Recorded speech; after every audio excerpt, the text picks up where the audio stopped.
readings from Sir Walter Scott's journal, which follow, are read by Eric Anderson, former past president, and the editor of Sir Walter Scott's journal, which the Oxford University Press put out in 1972. John Buchan said of Scott, "The greatest figure he ever drew is in the journal, and it is the man Walter Scott." Scott began to write his journal only in November 1825, when he was 54 years old, famous, happy, and wealthy. But within a few weeks, his publisher Constable and printer Ballantyne had gone bankrupt, and he found himself responsible for their enormous debts as well as his own. Within 6 months, his wife had died. The journal became the account of the heroic struggle of an elderly man in adversity, devoting all his time and dwindling energy to writing to pay off those debts. It is a tale of extraordinary courage. The first passages which I've chosen record the announcement of the financial crash. 1826, Edinburgh, January 16. Came through cold roads to us cold news. Hurst and Robinson have suffered a bill of £1,000 to come back on Constable, which I suppose infers the ruin of both houses. We will soon see. Constable, it seems, who was to have set off in the last week of December, dawdled here till in all human probability his going or staying became a matter of mighty little consequence. He could not be there till Monday night, and his resources must have come too late. Dined with the Skeens. January 22, Sunday. I feel neither dishonoured nor broken down by the bad, miserably bad news I have received. I have walked my last on the domains I have planted, sat the last time in the halls I have built. But death would have taken them from me if misfortune had spared them. My poor people whom I loved so well. There is just another die to turn up against me in this run of ill luck, i.e., if I should break my magic wand in a fall from this elephant and lose my popularity with my fortune. Then Woodstock and Boney may both go to the papermaker, and I may take to smoking cigars and drinking grog, or turn devotee and intoxicate the brain another way. In prospect of absolute ruin, I wonder if they would let me leave the Court of Session. I should like, methinks, to go abroad and lay my banes far from the Tweed. But I find my eyes moistening, and this will not do. I will not yield without a fight for it. It is odd, when I set myself to work doggedly, as Dr. Johnson would say, I am exactly the same man that I ever was, neither low-spirited nor distrait. In prosperous times, I have sometimes felt my fancy and powers of language flag, but adversity is, to me at least, a tonic and bracer.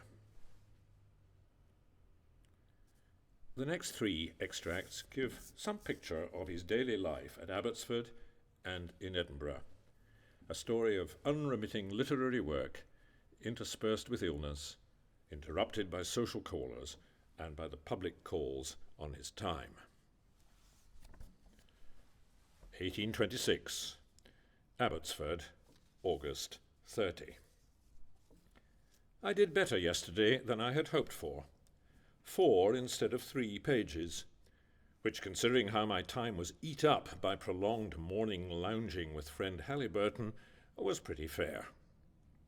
I wrote a good task before 11 o'clock, but then my good friends twaddled and dawdled for near 2 hours before they set off. The time devoted to hospitality, especially to those whom I can reckon upon as sincere good friends, I never grudge, but I like to welcome the coming, speed the parting guest. By my will, every guest should part at 10:30 or arrange himself to stay for the day. 1826, Edinburgh, December 10, Sunday. An uncomfortable and sleepless night, and the lime water assigned to cure me seems far less pleasant and about as inefficacious as lime punch would be in the circumstances. I felt main stupid the whole forenoon, and though I wrote my task, yet it was with great intervals of drowsiness and fatigue, which made me, as we Scots say, dover away in my armchair. Walter and Jane came to dinner, also my coz, Colonel Russell, and above, and a tower, James Ballantyne, poor fellow. We had a quiet and social evening, I acting on prescription. Well, I have seen the day. But no matter. 11. Monday. Slept indifferent well, with a feverish halo about me, but no great return of my complaint. It paid it off this morning, however, but the difference was of such consequence that I made an ample day's work, getting over 6 pages, besides what I may do still. On this, the 11th December, I shall have more than 1/3 of Volume 6 finished, which was begun on the 1st of this current month. Dined quiet and at home. I must take no more frisks till this fit is over. When once life's day draws near the gloaming, then farewell careless social roaming, and farewell jolly tankards foaming and frolic noise, and farewell, dear deluding woman, the joy of joys. Long life to thy fame, and peace to thy soul, Rob Burns. When I want to express a sentiment which I feel strongly, I find the phrase in Shakespeare or thee. The blockheads talk of my being like Shakespeare, not fit to tie his brogues.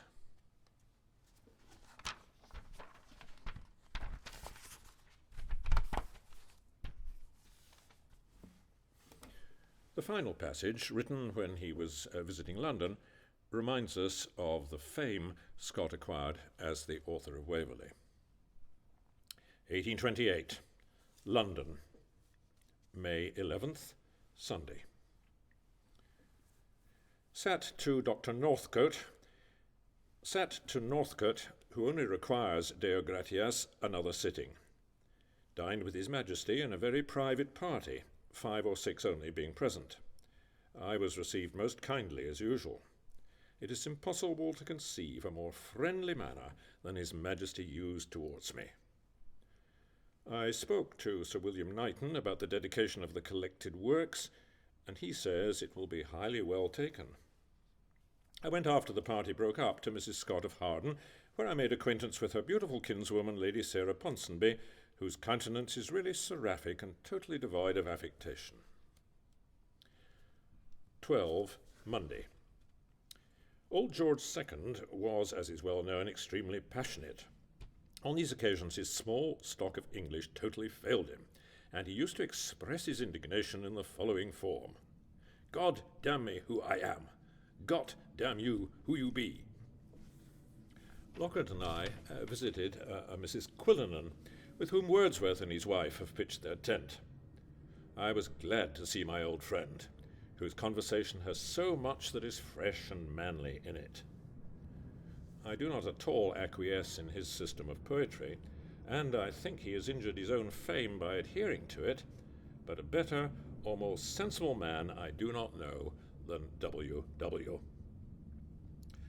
Afterwards, Lockhart and I called on Miss Nicholson, and from thence I wandered down into that immense hash of a city to see Heath, and fortunately caught hold on him. All this made me too late for Northcote, who was placable, however. Dined at Sir John Shelley's, à petit couvert. Here were the Duke of Wellington, Duke of Rutland, and only 1 or 2 more, particularly Mr. and Mrs. Arbuthnot. The evening was very pleasant, and did not break up till 12 at night.